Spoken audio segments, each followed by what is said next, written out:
सबैजनालाई नमस्ते। तपाईँहरूले पनि फेसबुकमा भिडियोजहरू बनाउनुहुन्छ होला।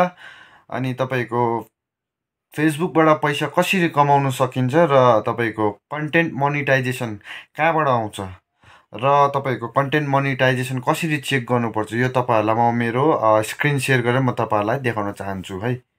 सबैजनाले हेरिदिनुहोस् होला लास्टसम्म। जानुहोस्, सबैभन्दा तपाईँहरू पहिला फेसबुकमा जानुपर्छ। त्यहाँ फेसबुक गएर तपाईँहरू यो प्रोफाइल हुन्छ, यहाँ माथि पेसेन्जरको मुनि त्यहाँ जानुपर्छ। त्यहाँ गएपछि तपाईँले यहाँ माथि पनि थिच्नु सक्नुहुन्छ नोटिफिकेसन यता, तर तपाईँहरू प्रोफेसनल ड्यासबोर्डमा जानु पऱ्यो। प्रोफेसनल ड्यासबोर्डमा गएपछि हेर्नु, हाम्रो 30 दिनमा तपाईँको झन्डै 1,59,000 भ्युज आएको छ।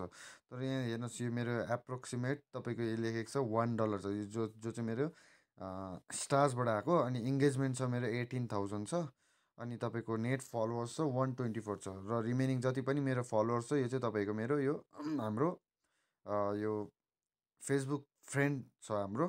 अनि यहाँ जानुपर्छ तपाईँको, यहाँ हेर्नुहोस् पेआउट छ, पेआउटमा जानुपर्छ। पेआउटमा गएपछि तपाईँको यो मेरो स्टारको मात्रै देखाउँदैछ, तर यो जुन चाहिँ नेक्स्ट पेआउट छ मेरो, यो मेरो पेआउट देखाएको छैन। सो ब्याक आउनुपर्छ तपाईँहरू। अनि यहाँ हेर्नु सक्नुहुन्छ मोनिटाइजेसनमा स्टार्स छ, सब्सक्रिप्सन छ, पार्टनरसिप एड्स छ।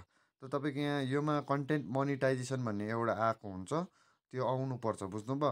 सो त्यो आउनुको लागि तपाईँहरू यहाँ जानु पऱ्यो, मोनिटाइजेसनमा जानु पऱ्यो। यो कन्टेन्ट इज एन अर्निङ भन्दैछ, यो एकपल्ट रिफ्रेस गर्छु म। रिफ्रेस गरेपछि मेरो तपाईँको यो प्रोफाइल इज अर्निङ मनी भनेर आइरहेको छ। अनि यस्तो ओह्रालो जानुहोस्, यहाँ पनि आएको छैन तपाईँको यो कन्टेन्ट मोनिटाइजेसन भनेर आएको छैन।